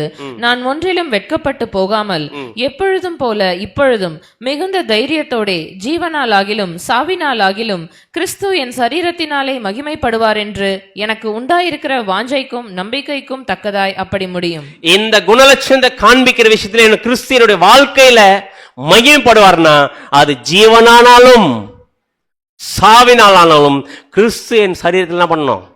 நான் வாழ்ந்தாலும் என்னுடைய வாழ்க்கையின் மூலமா கிறிஸ்துவின் நாமம் மையப்படணும். நான் செத்தாலும் அந்த சாவின் மூலமா யார் மையப்படணும்? அப்படின்னா எவ்வளோ கனிகள் காமிச்சிருப்பாரு. ஆவின் கனிகள்ல வாழும் போதும் காமிச்சாரு, அதே இடத்துல சாகும் போது என்ன பண்ணிடுறாரு பார்த்தீங்கன்னா காமிச்சாரு. அப்படின்னா இந்த மாதிரி ஒரு வாழ்க்கையை வாழ்ந்தார் அப்போஸ்தலன் பவுல். இந்த மாதிரி ஒரு வாழ்க்கை வாழ்ந்தா, இந்த மாதிரி கனிகளை கொடுத்தா கண்டிப்பா அவங்களுக்கு எது கிடைக்க வாய்ப்பு இருக்கு? எது கிடைக்கிறதுக்கு வாய்ப்பு இருக்கு? ஆசீர்வாதம் கிடைக்கிறதுக்கு வாய்ப்பு இருக்கு. என்ன ஆசீர்வாதம் பார்த்தீங்கன்னா, அடுத்த மகன் வராரு பாருங்க. அடுத்த மகன் பேரு ஆஷேர். வசனம் வாசிக்கலாம். ஆதியாகமம் 30:13 வசனம். ஆதியாகமம் அதிகாரம் 30:13. அப்பொழுது லேயாள், நான் பாக்கியவதி, ஸ்திரீகள் என்னை பாக்கியவதி என்பார்கள் என்று சொல்லி அவனுக்கு ஆசேர் என்று பெயர். ஆஷேர் அப்படின்ற பேருக்கு என்ன அர்த்தம்? பாக்கியவதி. அப்படின்னா பாக்கியம் என்ன அர்த்தம்? சரி, நீங்க எல்லாம் பெரிய பாக்கியங்க, கொடுத்து வச்சுங்க அப்படின்னு சொல்றாங்கல்ல, அப்படின்னு அர்த்தம். பிளஸ்ஸிங். பிளஸ்ஸிங் என்ன அர்த்தம் தமிழ்ல? ஆக்சுவலா நீங்க எல்லாம் பாக்கியம் பெற்றவங்க அப்படின்னு அர்த்தம். பாத்தீங்கன்னா மிகப்பெரிய பிளஸ்ஸிங் வாங்கி இருக்கிறோம். அப்படின்னா யாரெல்லாம் இந்த ஆவின் கனிகளை எக்ஸ்ட்ரீமா காமிச்சு தேவனை மையப்படுத்தக்கூடியவரெல்லாம் மாறுறோமோ நமக்கு மிகப்பெரிய ஆசீர்வாதத்துக்கு பங்காளிகள் ஆகிறோம். எந்த ஆசீர்வாதத்துக்கு? ஒரு ஆசீர்வாதத்துக்கு நம்ம எல்லாம் பங்காளிகள். யூதன் என்றும் இல்லை, கிரேக்கன் என்றும் இல்லை. அப்படி யூதன் இல்லாம கிரேக்கம் இல்லாம இருக்கிறவங்களுக்கு ஒருத்தருடைய ஆசீர்வாதத்துக்கு பங்காளிகள் ஆகிறோம். யாருங்க அவரு? நம்மெல்லாம் யாரு? புறஜாதிகள். கரெக்டுங்களா? புறஜாதியா இருக்கிற நமக்கு எந்த ஆசீர்வாதத்துக்கு பங்கு கிடைச்சிருக்கு? யாருடைய ஆசீர்வாதத்துக்கு பங்கு கிடைச்சிருக்கு? வானத்து நட்சத்திரம் சொல்ற இல்லைங்களா? லட்சத்தில் நம்ம சொல்ற இல்லைங்களா? அதான் வானத்து நட்சத்திரம். அப்படி எந்த ஆசீர்வாதம் நம்ம பங்கு கிடைச்சிருக்கு? அப்படின்னா ஆபிரகாமுக்கு தேவன் கொடுத்த ஒரு ஆசீர்வாதம் இருக்கு இல்லையா? கடற்கரை மணல், வானத்து நட்சத்திரம். இந்த ஒரு ஆசீர்வாதத்துக்கு யாருக்கு பங்கு அடைச்சிருக்கிறோம்? சாதாரண விஷயம் இல்ல. யார் யார் கிறிஸ்துடைய அடிச்சுவடலை பின்பற்றி கிறிஸ்து எதிர்பார்க்கிற குணலட்சணத்துல ஆவின் கனிகள், மிகுதியான கனிகள் கொடுக்கிறோமோ கண்டிப்பா நம்ம யாருடைய ஆசீர்வாதத்துக்கு பங்காளிகள் அப்படின்னு பாத்தீங்கன்னா தேவன் ஆபிரகாம் கொடுத்த அந்த ஆசீர்வாதத்துல வானத்து நட்சத்திரக்குரிய ஆசீர்வாதத்துக்கு யார் பங்கடைறோம்? நம்ம பங்கடைறோம். வசனம் வாசிக்கலாம் பாருங்க. கலாத்தியர் 3:14 வசனம். கலாத்தியர் அதிகாரம் 3:14. ஆபிரகாமுக்கு உண்டான ஆசீர்வாதம் கிறிஸ்து இயேசுவினால் புறஜாதிகளுக்கு வரும்படியாகவும் ஆவியை குறித்து சொல்லப்பட்ட வாக்குத்தத்தத்தை நாம் விசுவாசத்தினாலே பெரும்படியாகவும் இப்படி ஆயிற்று. பாத்தீங்களா? அப்படின்னா நாம் எப்படி வாங்கணும் இந்த ஆசீர்வாதத்தை? ஆபிரகாம் கொடுத்த அந்த ஆசீர்வாதத்தை புறஜாதியர்களுக்கு நம்ம வாங்கணும். எப்படி வாங்கணும்? எப்படி வாங்கியிருக்குமா? விசுவாசம். யாரை விசுவாசிக்கிறதுனால? நம்முடைய ஆண்டவராகிய இயேசு கிறிஸ்துவை விசுவாசிக்கிறார். விசுவாசம் மட்டும் போதுமா? விசுவாசம் பிளஸ் டேஷ் இல்லைன்னா செத்த கண்டிஷன். Very good. அப்படின்னா விசுவாசம் இருந்துக்குது நம்முடைய ஆண்டவர் மேல. ஆனா அதோட எது சேரணும்? கிரியை. எந்த கிரியை? பார்த்தீங்களா? ஆவின் கனிகள் அப்படின்ற குணலட்சணங்களை நம் வாழ்க்கையில் பிரதிபலிக்க கூடியவர்களா இருந்தா மட்டும்தான் ஆபிரகாம் கொடுத்த அந்த ஆசீர்வாதத்தில் நம்ம என்ன பண்ண முடியும்? பங்காட முடியும். இது எவ்வளவு பேர் சந்தோஷம். அதான் வசனம் சொல்றார் அப்போஸ்தலன் பவுல் பிலிப்பியர் 4:4. பிலிப்பியர் அதிகாரம் 4:4. கர்த்தருக்குள் எப்பொழுதும் சந்தோஷமாயிருங்கள் என்று மறுபடியும் சொல்லுகிறேன். அப்படின்னு எங்க அப்போஸ்தலன் பவுல் சொல்லும்போது இந்த ஆசீர்வாதத்தை பெற்றுக்கொண்டவங்க நம்ம எப்படி இருக்கணும்? இந்த ஆசீர்வாதத்தை பெற்றுக்கொண்டவங்க சந்தோஷமா இருங்கள் என்று ஏன் மறுபடியும் சொல்றாரு தெரியுங்களா? ஏன் 2 முறை சொல்லணும்? சந்தோஷமா இருங்கப்பா அப்படின்னு சொல்லிட்டு இருக்கலாம்ல. சந்தோஷமா இருங்கள், மறுபடியும் சந்தோஷமா. ஏன் ஸ்ட்ராங்கா சொல்றாருன்னு பாத்தீங்கன்னா அடுத்த மகனுடைய பேருக்கான அர்த்தம் அவ்வளவு முக்கியம். அதனால இப்பயே சொல்றாரு சந்தோஷமா இருங்கள் என்று. ஏன்னா அடுத்த மகனுடைய பேர் என்ன அப்படின்னு பாத்தீங்கன்னா நப்தலி. நப்தலின்ற பேருக்கு அர்த்தம் அப்படின்னு பாத்தீங்கன்னா வசனம் வாசிக்கலாம். ஆதியாகமம் 30:8 வசனம். ஆதியாகமம் அதிகாரம் 30:8. அப்பொழுது ராகேல், நான் மகா போராட்டமாய் என் சகோதரியோட போராடி மேற்கொண்டேன் என்று சொல்லி அவனுக்கு நப்தலி என்று பெயர். நப்தலி என்ற பேருக்கு என்ன அர்த்தம்? போராட்டம். அப்படின்னா நப்தலி என்ற பேருக்கு போராட்டம் அப்படின்னும் போது கண்டிப்பா இந்த ஆசீர்வாதத்துக்குரியவர்கள் என்ன பண்ண வேண்டியது இருக்குது? ஃபைட் பண்ண வேண்டியது இருக்குது, போராட வேண்டியது இருக்குது. போராடணும்னா யார் கூட்டம் நமக்கு போராட்டம் இருக்குது? யார் கூட்டம் நமக்கு போராட்டம் இருக்குது? 140,000 பேரா சபையா மாறணும்னா போராடி ஜெயிக்காம வாங்க முடியாது. யார் கூட ஃபைட் இருக்கு தெரியுங்களா நமக்கு? அப்போஸ்தலன் பவுல் எபேசியருக்கு நிருபத்தில் லிஸ்ட் போடுவார். என்னென்ன லிஸ்ட் போடுறன்னு பார்த்தீங்கன்னா வசன வாசனை எபேசியர் 6:11 12 வசனம். எபேசியர் அதிகாரம் 6 வசனங்கள் 11 மற்றும் 12. நீங்கள் பிசாசின் தந்திரங்களோடு எதிர்த்து நிற்க திராணி உள்ளவர்கள் ஆகும்படி தேவனுடைய சர்வாயுத வர்க்கத்தையும் தரித்துக் கொள்ளுங்கள். ஏனெனில் மாம்சத்தோடும் ரத்தத்தோடும் இந்த ஒரு சத்தியத்துக்குள்ள கிறிஸ்துடைய அடிச்சுள்ள பின்பற்ற வந்துட்டா நம்ம போராட வேண்டியது இருக்குது. யாரு கூட? ஃபர்ஸ்ட் மாம்சத்தோடும். அது யாருங்க மாம்சம்? சரீரமா? மாம்சம்னா நம்முடைய பழைய சுபாவம் இருக்குல்ல, கோவப்படக்கூடாதுன்னு நினைச்சா வருதா இல்லையா? அது எதுங்க? எரிச்சல் படக்கூடாதுன்னா வருதா இல்லைங்களா? எதுங்க அது பேரு? மாம்சம். நமக்கு போராட்டம் இருக்குதா இல்லையா? அது அதான் சொல்ற, மாம்சத்தோடும் இரத்தத்தோடும் அல்ல, துரைத்தனங்களோடும் அதிகாரங்களோடும் இப்பிரபஞ்சத்தின் அந்தகார லோகாதிபதிகளோடும் அடுத்தது வான மண்டலங்களில் உள்ள பொல்லாத ஆவிகளின் சேனைகளோடும் நமக்கு அன்புக்குரிய சகோதர சகோதரிகளே, நம்ம வானமண்டல பொல்லாத ஆவிகள் யார்? இப்பிரபஞ்சத்தின் அந்தகார லோகாதிபதி யாரு? சாத்தான். சாத்தான் கூட நம்ம போராட்டம் இருக்குது. அதே நேரத்துல வான மண்டலில் உள்ள பொல்லாத ஆவிகள் யாருங்க? அவங்க விழுந்தாங்க இல்லைங்களா? முதலாம் உலகத்துல நோவுடைய பீரியட்ல கீழ்ப்படியாம போன அந்த தூதர்கள் எங்க இருக்கிறாங்க? வானமண்டல கட்டப்பட்டிருக்காங்க. பாத்தீங்கன்னா அவங்க கூட நமக்கு என்ன இருக்குது? இப்போ பெரிய சேனை இருக்குது. சேனையோட போராடணும்னா என்னென்ன வேணும் நமக்கு? அதான் லிஸ்ட் போடுறார். தலைக்கவசம், அதே மாதிரி பட்டயம், கேடகம், அதே பாதரட்சை, இடைக்கச்சை, எல்லாத்தையும் போட்டு ரெடியா இருங்க அப்படின்னா இதெல்லாம் யார் போட்டுப்பாங்க? போர் வீரன். ஆக்சுவலா நம்ம எதுக்கு ரெடி ஆயிட்டு இருக்கோம் தெரியுங்களா? கிறிஸ்துனுடைய அடிச்சோடுல பின்பற்றக்கூடிய நம்ம, கிறிஸ்துவ சபையா மாற வந்திருக்கிற நாம் போராட வேண்டியிருக்குது. நம்ம எல்லாரும் போர் வீரர்கள். யாருக்கு போர் வீரர்களா இருக்க போறோம் பாத்தீங்கன்னா, நம்ம கேப்டன் இருக்கிறார். யாருங்க கேப்டன்? வசனம் வாசிக்கலாம். 2 தீமோத்தேயு 2:3 2 தீமோத்தேயு அதிகாரம் 2 வசனம் 3, நீயும் கிறிஸ்து இயேசுவுக்கு நல்ல போர் சேவகனாய் தீங்கு அனுபவி. அப்படின்னு நம்ம என்ன பண்ணோம்? நம்ம எல்லாரும் யாராமா? கிறிஸ்துவுக்கு போர் சேவகர்கள். நம்ம கேப்டன் யாரு? நம்முடைய ஆண்டவராகிய இயேசு. கேப்டன் என்ன சொல்றாரோ அது அப்படியே சரியா செய்யறதா யாரு? சேவகர். கிறிஸ்து இப்படிதான், இதுதான் ட்ரூத் அப்படின்னு சொல்லிட்டாருன்னா என்ன பண்ண? இம்மிடியேட்டா அது கீழ்படியணும். கரெக்டா இல்லைங்களா? அதே நேரத்துல கிறிஸ்து இந்த மாதிரி வாழ்க்கை வாழணும்னு சொல்லிட்டாருன்னா இம்மிடியேட் என்ன பண்ண ஆரம்பிக்கணும்? அதுக்கு கீழ்படிடும். அப்படி கீழ்படிஞ்சாதான் நல்ல போர் சேவகனாய் என்ன பண்ண முடியும்? தீங்கு அனுபவிக்கணும். அப்படின்னா நம்ம எல்லாரும் கிறிஸ்துடைய சோல்ஜர்ஸ் அப்படின்னு சொல்லிட்டா நம்ம பேட்டல்ல நமக்கு என்ன வரும்? போராட்டம் வருமா வராதா? போராட்டம் வரும்னா இந்த பூமியில உயிரோடு இருக்கிற வரைக்கும், சாகர வரைக்கும் நம்ம என்ன பண்ண வேண்டியது இருக்குது? போராட வேண்டியிருக்குது. போராடும் போது நமக்கு ரொம்ப சந்தோஷமா இருக்குமா, கஷ்டமா இருக்குமா? அதுதாங்க அடுத்த மகன் பேரு. அடுத்த மகன் பேர் என்னதுங்க?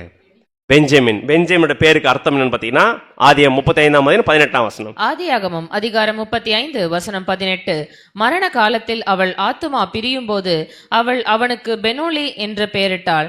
அவன் தகப்பனோ அவனுக்கு பென்யமீன் என்று பெயரிட்டாள். அப்படின்னா பெஞ்சமின் அப்படின்ற பேருக்கு என்ன அர்த்தம்னு பாத்தீங்கன்னா, பெனோனி அப்படின்னு அந்த அம்மா பேர் வைக்குது. சோ இவர் என்ன பண்ண பாத்தீங்கன்னா, யாக்கோபு இல்ல மகனுக்கு என்ன பேரு? பெஞ்சமின் அப்படின்னு பேர் வைக்கிறார். பெஞ்சமின் அப்படின்னா துன்பத்தின் மகன் அப்படின்ற பேரு. இன்னொரு பேர் இருக்கு, வலதுகரத்தின் புத்திரன். இந்த 2 பேருக்கு அழகா சூப்பரா மேட்ச் ஆகுது பெஞ்சமினுக்கு அப்படின்றதுக்கு. ஃபர்ஸ்ட் என்ன அப்படின்னு பாத்தீங்கன்னா, துன்பத்தின் மகன் அப்படின்னா கிறிஸ்து இயேசுவின் நிமித்தம் இந்த உலகத்துல போர் சேவர்களா நாம் கிறிஸ்துக்காக நிக்கணும். அப்படின்னா கண்டிப்பா என்ன வரும்? நமக்கு போராட்டம் வருமா? போராட்டம் வருங்களா? அப்படி இந்த போராட்டத்தை எப்படி இருக்கணும் நம்ம அப்படின்னு பாத்தீங்கன்னா, வசனம் வாசிக்கலாம். 2 தீமோத்தேயு 3:12 2 தீமோத்தேயு அதிகாரம் 3 வசனம் 12, அன்றையும் கிறிஸ்து இயேசுவுக்குள் தேவ பக்தியாய் நடக்க மனதாய் இருக்கிற யாவரும் துன்பப்படுவார்கள். என்னவாமா? கிறிஸ்து இயேசுவுக்குள் தேவ பக்தியாய் நடக்கிற யாவருக்கும் துன்பம் வரும் சொல்லியிருக்கா. அப்படின்னா நடக்க மனதா என்ன? நான் இன்னைக்கு கிறிஸ்துக்காக நான் வாழ்க்கை வாழ்றேன்னு நினைச்சாவே என்ன வர ஆரம்பிச்சிடும்? நினைக்கும் போதே ட்ரையல் ஸ்டார்ட் ஆயிடும் நமக்கு. கரெக்டா? அப்படின்னா இந்த துன்பம் வரும்ல, வருமா வராதா? உதாரணத்துக்கு இன்னைக்கு எந்திரிச்சு இன்னைக்கு பொய் சொல்லக்கூடாது தேவனே அப்படின்னு முடிவு பண்றோம்னு வச்சுக்கங்க. சொல்லி முடிச்ச கொஞ்ச நேரத்துல வீட்டில் வந்து ஏதோ ஒன்று சொன்னோம், நம்ம என்ன பண்ண ஆரம்பிச்சிடும்? உதாரணத்துக்கு நம்ம கோவப்படுறதா நினைச்சிட்டு எந்திரிச்சு இன்னைக்கு கிளம்புறோம்னு வச்சுக்கங்க. திடீர்னு பார்த்தா நமக்கு பிடிக்காத ஒரு வார்த்தையை ஒய்ஃப் சொல்லிடுவாங்க. உடனே வந்துடும். உடனே அப்போ இப்போதானே ப்ரேயர் பண்ணிட்டு வந்தேன் தேவனே அப்படின்னா, கண்டிப்பா கிறிஸ்துடைய சுபாவத்தை வளர்க்கறதுக்கு முயற்சி பண்ண ஆகும்போது கண்டிப்பா என்ன வரும்? நமக்கு உபத்திரம் சோதனைகள் வரும். ஏன் வருதாமா? ஏன் உபத்திரம் சோதனைகள் நமக்கு தேவன் அனுமதி கொடுக்கிறாருன்னு பாத்தீங்கன்னா, வசனம் வாசிக்கலாம். 1 பேதுரு 4 12 வசனம் 13 வசனம். 1 பேதுரு அதிகாரம் 4 வசனங்கள் 12 மற்றும் 13.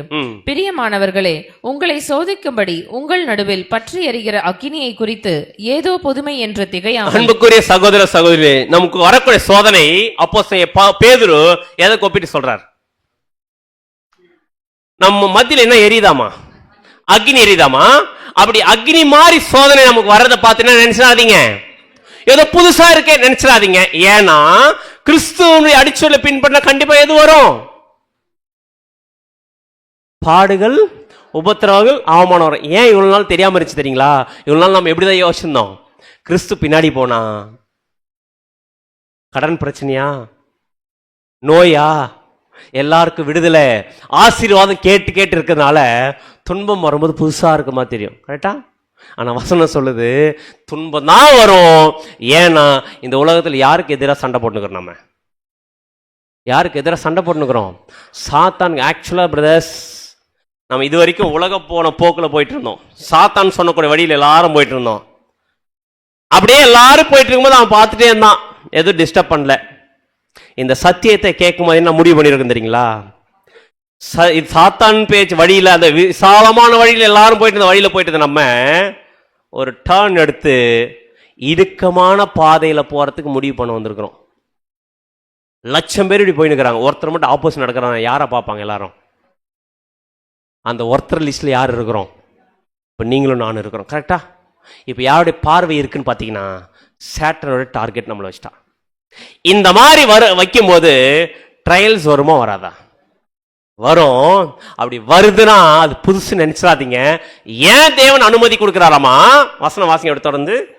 கிறிஸ்துவின் மகிமை வெளிப்படும் போது நீங்கள் களி கூர்ந்து மகிழும்படியாக அவருடைய பாடுகளுக்கு நீங்கள் பங்காளிகளானதால் சந்தோஷப்படுங்க. அப்படின்னா பாடுகள் வருதுனாவே கிறிஸ்துடைய அந்த ஒரு மகிமையில பங்காளிகள் நம்ம ஆகிறதுக்கான ஒரு வாய்ப்பு நம்ம கிடைச்சிருக்கு. என்ன பண்ணுமாமா? அப்படின்னா ட்ரையல்ஸ் வந்து என்ன பண்ணோம் பிரதர்? இன்னைக்கு என்ன அவமானப்படுத்திட்டாங்க பிரதர், இந்த சத்தியத்தை கேட்கறது வரத்துக்காக என்ன திட்டாங்க பிரதர். என்ன பண்ண நமக்கு? இந்த மீட்டிங் சத்தியத்தை கேட்டு வீட்டுக்கு போன சரியான பிரச்சனை வந்துச்சு பிரதர். சந்தோஷமா இருக்கணும். அப்படின்னா அந்த இடத்துல நம்ம கேரக்டர் லூஸ் பண்ணக்கூடாது. அந்த இடத்துல கேட்டுட்டு போன சத்தியத்தை அப்ளை பண்ணணும். அதே அதனால அவமானம் வருதா, துன்பம் வருதா, நம்மளை தீமையே பேசுறாங்களா, கவலைப்பட வேண்டிய அவசியம் இல்லை. சந்தோஷப்படுங்க. உண்மையிலே சரியான பாதையில் நம்ம போயிட்டு இருக்குன்னு அர்த்தம். அதான் சொல்றாரு பெஞ்சமின் அப்படின்னா துன்பத்தின் மகன். அதே இன்னொரு பேரு வலது கரத்தின் புத்திரன். அதே நேரத்தில் இந்த மாதிரி உபத்திரங்கள் வரும்போது உடன் இருக்கக்கூடிய சகோதர சகோதரிகள் நம்ம சத்தியத்தில் வளர்கிற போகும்போது நமக்கு என்ன பண்றதுக்கு வாய்ப்பு இருக்கு பார்த்தீங்கன்னா, பிரதர் கவலைப்படாதீங்க, இந்த மாதிரி ட்ரையல்ஸ் வரும், ஃபீல் பண்ணாதீங்க, கண்டிப்பா தேவன் அந்த ஆசீர்வாதத்தை கொடுப்பார்னு ஒரு ஆறுதல் கொடுக்குறாங்க. பாத்தீங்களா? இதுவும் வலது கரத்தின் புத்திரர். சில நேரத்தில் சில சகோதரர் நம்மளை வந்து நம்ம துன்பத்துல கஷ்டத்துல இருக்கும்போது சத்தியத்தை சொல்லி நம்மளை ஆறுதல் படுத்தக்கூடிய ஊழியத்தையும் யார் பண்ணுவான்னு பாத்தீங்கன்னா இந்த மாதிரி வகுப்பார் பண்ணுவாங்க. அந்த மாதிரி நமக்கு கிடைக்குதா இல்லையா சத்தியத்தின் மூலமா? இந்த ஒரு வாரம் ஃபுல்லா கஷ்டத்தில் துன்பத்தில் அடிபட்டு வரும்போது சத்தியத்தை கேள்வி நமக்கு என்ன வர ஆரம்பிக்குது? ஒரு மிகப்பெரிய ஒரு சந்தோஷம் வர ஆரம்பிக்குது. இப்படி துன்பத்தின் மத்தியில கிறிஸ்துடைய அடிச்சொல்ல பின் பண்ணும்போது உபத்திரம் அவமான மத்தியில் போயிட்டு இருக்கும் போது இந்த மாதிரி போயிட்டு இருக்கு. நமக்கு அடுத்த ஒரு மகனுடைய பேருக்கான ஆசீர்வாதம் நமக்கு வந்து சேருது. என்ன அப்படின்னு பாத்தீங்கன்னா யோசேப்பு. யோசேப்பு என்ற பேருக்கு என்ன அர்த்தம் பாத்தீங்கன்னா ஆதியாகமம் 30:24 ஆதியாகமம் அதிகாரம் 30 வசனம் 24. இன்னும் ஒரு குமாரனை கர்த்தர் எனக்கு தருவார் என்றும் சொல்லி அவனுக்கு யோசேப்பு என்று பெயரிட்டாள். யோசேப்பு என்ற பேருக்கு என்ன அர்த்தங்க? தருவார் அப்படின்னு அர்த்தம். இன்னும் எனக்கு தருவார் அப்படின்னு அர்த்தம் பாத்தீங்கன்னா, ஆக்சுவலா யோசேப் என்ற பேருக்கு என்ன அர்த்தம் பாத்தீங்கன்னா கூட்டி சேர்த்தல் அப்படின்னு அர்த்தம், அடிஷனல் அப்படின்னு அர்த்தம். அப்படின்னா ஆட் பண்றாரு. அப்படின்னா ஆக்சுவலா எப்போ நம்ம இந்த குணலட்சணத்துக்கள் எல்லாம் நம்ம வளர ஆரம்பிக்குமோ, எதை நோக்கி போயிட்டு இருக்கிறோம், எதை நோக்கி கிட்ட நெருங்கிட்டு இருக்கிறோம், கிறிஸ்துடைய சபைன்ற சுபாவத்தை நோக்கி என்ன பண்றோம், கிட்ட நெருங்கிட்டு இருக்கிறோம். ஒருவேளை நம்ம கிறிஸ்துடைய சபையா நம்ம மாறிட்டோம் அப்படின்னா, அந்த சுபாவத்துக்குரிய நம்ம மாறிட்டோம் பார்த்தீங்கன்னா, ஒட்டுமொத்த உலக ஜனங்களையும்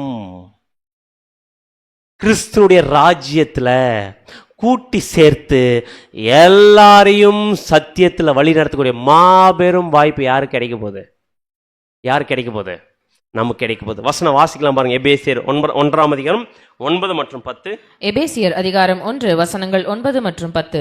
காலங்கள் நிறைவேறும் போது விளங்கும் நியமத்தின்படி பரலோகத்தில் இருக்கிறவைகளும் பூலோகத்தில் இருக்கிறவைகளுமாகிய சகலமும் கிறிஸ்துவுக்குள்ளே கூட்டப்பட வேண்டும் என்று தமக்குள்ளே தீர்மானித்திருந்த தம்முடைய தயவுள்ள சித்தத்தின் ரகசியத்தை எங்களுக்கு அறிவித்தார். அப்படின்னா ஒட்டுமொத்த கிறிஸ்துவ ராஜ்யம் இந்த பூமியில வந்துச்சுன்னா பரலோகத்தில் உள்ளவைகள் பூலோகத்தில் உள்ளவைகள் எல்லாத்தையும் சகலத்தையும் என்ன பண்ண போறாரு? கூட்டி சேர்க்க போறாரு. ஏன் கூட்டி சேர்க்க போறாரு பாத்தீங்கன்னா, அந்த கூட்டி சேர்க்கக்கூடிய ஒரு வேலையை யார்தான் பண்ண போறது? யார்தான் பண்ண போறோம்? கிறிஸ்துவும் 140,000 பேர் சபையும் சேர்ந்து தான் இந்த மாபெரும் ஊழியத்தை என்ன பண்ண போறோம்? செய்ய போறோம். கொஞ்சம் யோசிச்சு பார்க்கலாம். இன்னைக்கு இந்த உலகத்தில் இருக்க எல்லா கஷ்டத்துக்கும், எல்லா வேதனைக்கும், துன்பத்துக்கும் சொல்யூஷன் யாருடைய ராஜ்யம்? எல்லாத்துக்கும் யாருடைய ராஜ்யத்தில் சொல்யூஷன்? கிறிஸ்துடைய ராஜ்யத்துல சொல்யூஷன். அப்படி கிறிஸ்துடைய ராஜ்யத்துல சொல்யூஷன் வரணும்னா எல்லா உலகத்திலும் உயிர் தேர்ந்து அந்த ஆசீர்வாதத்தை பெற்றுக்கொள்ளணும். அப்படின்னா இப்போ யார் கிறிஸ்துவோட போய் சேரணும்? யார் போய் சேரணும்? நம்ம சேரணும்னா இந்த ஸ்டேஜஸ் பார்த்தீங்களா? பார்த்தல், கேட்டல், அடுத்தது வாசம் பண்ணக்கூடிய விஷயம், இதெல்லாம் பார்த்தீங்க. இதுல எந்த ஸ்டேஜில் இருக்கிறோம்? நம்ம இப்போதான் என்ன பண்ணியிருக்கிறோம்? வேத வாக்கியங்களை ஆராய்ந்து பார்த்துட்டு இருக்கிறோம். இப்போதான் என்ன பண்ணிட்டு இருக்கிறோம்? ஆர்வத்தோட கேட்டுட்டு இருக்கிறோம். இப்போ தேவன் வாசம் பண்ணக்கூடிய ஆலயம் கைகளால் கட்டப்பட்ட ஆலயம் இல்லை, நம்ம தான் அந்த ஆலயம் கண்டுபிடிச்சிருக்கிறோம். அடுத்து என்ன ஆகணும்? பலன் கொடுக்கணும். எவ்வளோ கொடுக்கணும்? ஏராளமாக கொடுக்கணும். அதே நேரத்தில் போராடணும். போராட்டத்தில் துன்பத்தின் மத்தியில் என்ன பண்ணணும்? சந்தோஷப்படணும். இதெல்லாம் பண்ண வேண்டியது இருக்குது நிறைய. இதெல்லாம் செஞ்சு முடிச்சு கிறிஸ்துவோட போய் சேர்ந்துட்டோன்னா ஒட்டுமொத்த உலக ஜனங்களையும் கூட்டி சேர்த்து எல்லாருக்கும் அந்த மாபெரும் சத்தியத்தை கொண்டு போகக்கூடிய மாபெரும் ஊழியத்தை நம்ம என்ன பண்ண போறோம்? செய்ய போறோம்.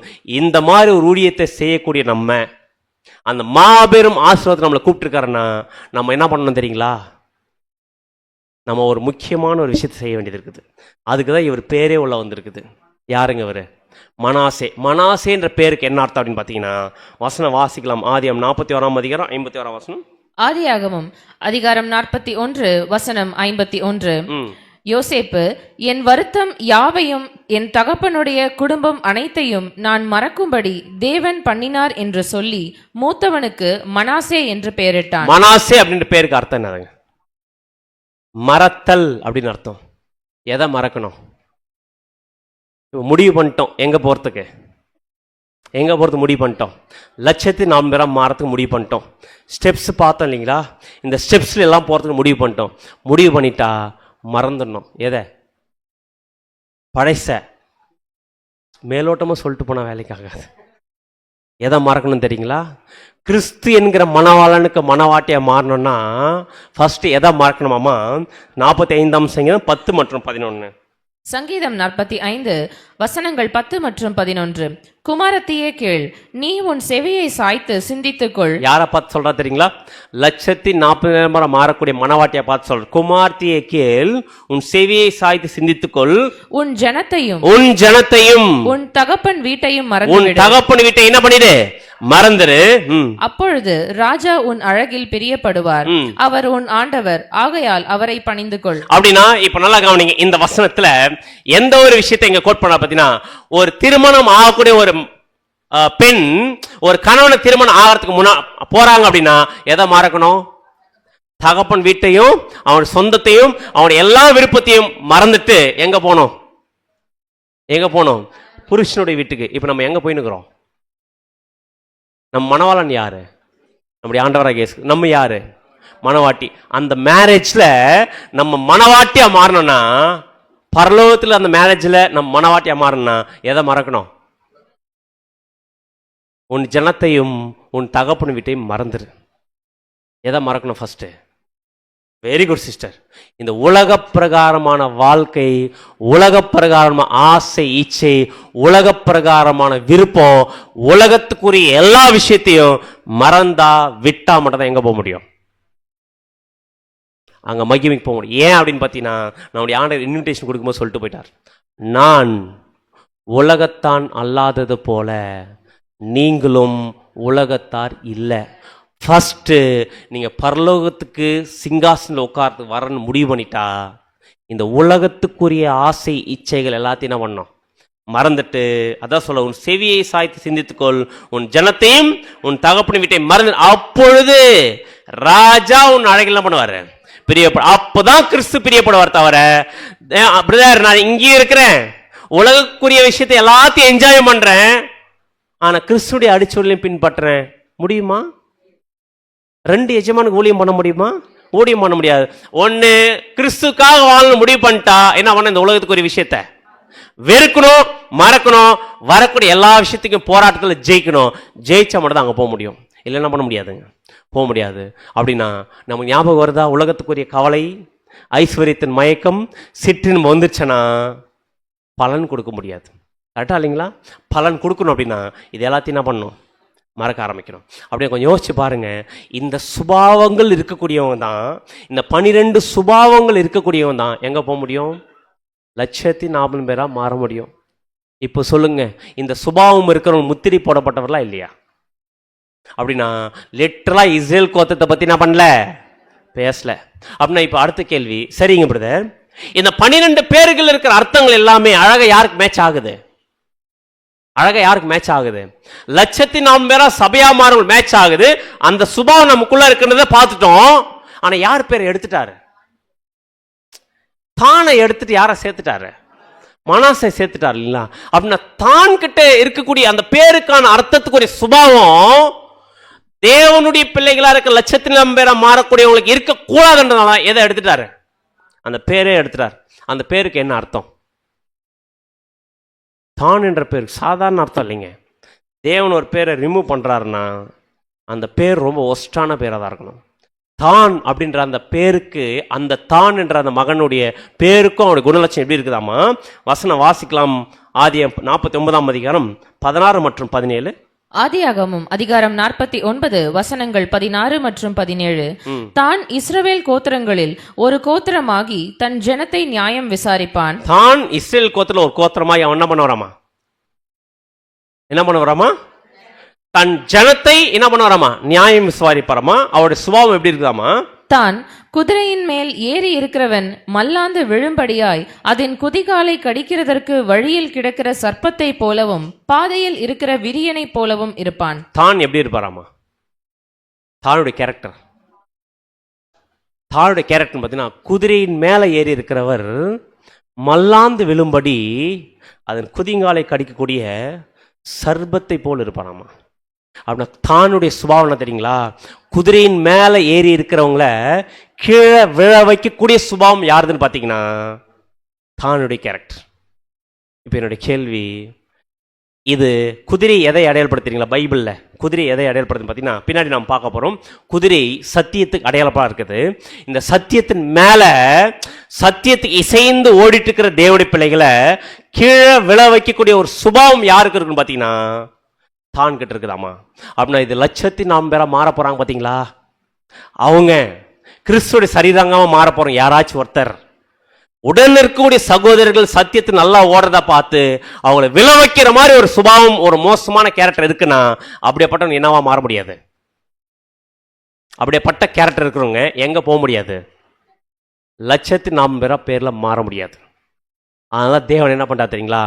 இந்த மாதிரி சகோதரர்களை கீழே விழ வைக்கக்கூடிய ஒரு சுபாவம் இருக்கக்கூடிய சகோதரன், அந்த பேர் சபை வாய்ப்புக்கு போறக்கூடிய இருக்கக்கூடாதுன்றதுனால தான் அந்த சுபாவத்தை எடுத்து தூக்கி என்ன பண்றாருங்க, வீசுறாரு. ஆனா எப்படிப்பட்ட கேரக்டர் இருக்கும் தெரியுங்களா? சத்தியத்தில் ஓடி இருக்கிறவங்கள இன்னும் அதிகமா ஓடுங்கன்னு சொல்லி உற்சாகப்படுத்தக்கூடிய ஒரு கேரக்டரா இருக்கணும். அதான் வலது கரத்தின் புத்திரன். அதே நேரத்தில் மனாசே அப்படின்னா எல்லாத்தையும் மறந்து தேவனுக்காக வாழ்க்கை வாழக்கூடிய சுபாவம் இருக்குமே தவிர கீழே விழ வைக்கக்கூடிய சுபாவம் யாருக்கு கொடுக்கக்கூடாதுன்னு பார்த்தீங்கன்னா நமக்கு இருக்கக்கூடாது. அந்த மாதிரி இருக்குதா? இருந்துச்சுன்னா நம்ம யாரா மாற முடியாது. 140,000 பேரில் ஒருத்தர் அங்கமாக மாற முடியாது. அப்படின்னா இப்போ 12 குணலட்சணம், என்னென்ன குணலட்சணம் இருக்கணும்? ஃபர்ஸ்ட் பார்த்தல், வேத வாக்கியங்கள் ஆராய்ந்து பார்க்கணும். அடுத்து சத்திய வசனத்தை கேட்கணும். கேட்கறதுனால நம்ம யார் எங்க சேரத்துக்கு வாய்ப்பு கிடைக்குதுன்னு பார்த்தீங்கன்னா பரலோகத்தில் பேர் எழுதிருக்க சர்வ சங்கமாகிய சபையில் சேரத்துக்கு வாய்ப்பு இருக்குது. அப்படி வாய்ப்பு பெற்ற நாம என்ன பண்ண, அடுத்தது துதிக்கணும். எப்படி துதிக்கணும்? நம்ம வாழ்ற வாழ்க்கையின் மூலம் துதிக்கணும். அப்படி துதிச்சா யார் வாசம் பண்ணுவார்? தேவன் வாசம் பண்ணுவார். தேவன் வாசம் பண்ணார்னா நம்ம என்ன கொடுக்க ஆரம்பிப்போம்? பலன் கொடுப்போம். எவ்வளவு கொடுப்போம்? ஏராளமா கொடுப்போம். ஏராளமா பலன் கொடுத்தா யாருடைய ஆசீர்வாதத்துல பங்கடைவோம்? ஆபிரகாம் கொடுத்த அந்த ஆசீர்வாதத்துல பங்கடைவோம். அந்த ஆசீர்வாதத்துல பங்கடையும் சந்தோஷப்படலாம். ஆனா சந்தோஷப்படக்கூடிய நம்ம எதுல சந்தோஷப்படணும் பாத்தீங்கன்னா, போராட்டத்தில் சந்தோஷப்படணும், அதே நேரத்துல துன்பத்தில் சந்தோஷப்படணும். அப்படி துன்பத்திலும் போராட்டத்தில் சந்தோஷப்பட்டு கிறிஸ்துக்காக வாழ்ந்து மரிச்சா ஒட்டுமொத்த உலக ஜனம் பண்ணலாம், கூட்டி சேர்த்து மாபெரும் ஆசீர்வாதத்துக்குள்ள கொண்டு சேர்க்கலாம். அதே நேரத்துல இந்த ஆசீர்வாதத்துக்கு போகக்கூடிய நம்ம எதை மறந்துடணும்? ஃபுல்லா இந்த உலக பிரகாரமான எல்லா விஷயத்தையும் மறந்தா மட்டும்தான் நம்மளும் மறக்கிறோம். அதே மாதிரி உயிர் தேர்ந்து வரக்கூடிய எல்லா ஜனங்களுக்கும் இந்த கஷ்டம் துன்பத்தை எல்லாத்தையும் மறக்க வைக்க போறோம். கரெக்டா இல்லைங்களா? உயிர் தேர்ந்து வரக்கூடிய எல்லா ஜனங்களுக்கும் மரணம், துன்பத்தினுடைய வேதனை, வலியினுடைய எல்லா விஷயத்தையும் மறக்க வச்சு மாபெரும் ஆசீர்வாதத்தை பெற்றுக்கொள்வதற்கு யார் உதவி செய்ய போகுதுன்னு பார்த்தீங்கன்னா, இந்த கேரக்டர் இருக்கக்கூடியவங்க உதவி செய்ய போறாங்க. யோதை என்னவா மாற முடியும்? 144,000 பேரா மாற முடியும். இவங்க எங்க போறவங்க? இவங்க எங்க போய் உட்கார போறவங்க? பரலோகத்துக்கு போறவங்க. பரலோகத்துக்கு போறவங்களை எங்க இருப்பாங்க? இவங்க கிறிஸ்துவோட கூட 144,000 சிங்காசனத்துல உட்காரக்கூடிய ராஜாக்கள். புரிஞ்சுச்சிங்களா? இப்ப அடுத்த கேள்வி, பிரதர், இந்த 104,000 பேர் மட்டும்தான் பரலோகத்துக்கு போவாங்களான்னு பார்த்தனா, அவங்க மட்டும் போக போறதில்ல, இன்னொரு குரூப்பும் போக போகுது. அது என்ன குரூப்பு? அது பேரே பெரிய குரூப்பு. அது யாருன்னு பார்த்தீங்கன்னா திரள் கூட்டம். 2 குரூப் பரலோகத்துக்கு போகுது. ஒன்னு 140,000 பேர் சபை. அவங்க எங்க போறாங்க? பரலோகத்துல கிறிஸ்துவோட கூட சிங்காசனம் உட்கார ராஜாக்கள். அவங்க ராஜாக்கள், அவங்க ராஜாக்களா கிறிஸ்துவோட கூட சிங்காசனம் உட்கார போறாங்க. இவங்களும் பரலோகத்துக்கு போறாங்க. ஆனா இவங்க எங்க உட்கார போறதில்ல? சிங்காசனத்துல உட்கார மாட்டாங்க. எங்க இருப்பாங்க? சிங்காசனத்துக்கு முன்னாடி. முன்னாடி எதை பிடிச்சிட்டு இருப்பாங்க? குருத்தோலையை பிடிச்சிருப்பாங்க. யாருங்க இவங்க? யாருங்க இவங்க அப்படின்றத குறித்து தேவனுக்கு சித்தமா இருந்தால் என்ன பண்ணலாம்? அடுத்த வாரம் யார் இந்த திரள் கூட்டம் அப்படின்னா, அடுத்த வாரம் பார்க்க போற பாடம் ஒரு விஷயம் கவனிங்க. அடுத்த வாரம் நம்ம பார்க்க போற பாடம் அந்த திரள் கூட்டம் யாருன்னு தான் பார்க்க போறோமே தவிர, ஆனா நம்ம எல்லாரும் எதுக்கு ஓடிட்டு இருக்கிறோம்? நம்முடைய நோக்கம், நமக்கு வாங்கின இன்விடேஷன் எதுக்காக மட்டும்தான்? லட்சத்தி சிங்காசனம் உட்காரத்துக்காக நமக்கு அழைப்பு. ஆனால் இந்த கூட்டம் யாரு, எப்படி வந்தாங்க, ஏன் வந்தாங்க, எங்க இருந்தவங்க இவங்கன்றத குறித்து அடுத்த வாரம் ஒரு முக்கியமான ஒரு பாடத்தை நம்ம பார்க்கலாம். ஸோ பொறுமையாக கேட்டவங்க அனைவரையும் தேவன் தாமே ஆசீர்வதிப்பாராக. இந்த ஒரு வாய்ப்பை நமக்கு ஏற்படுத்தி கொடுத்த நம்முடைய ஆண்டவராக இயேசு கிறிஸ்துவுக்கு நாம் நன்றிகளையும் ஸ்தோத்திரத்தை நம்ம எடுத்துக்கொள்வோம். ஆமேன்.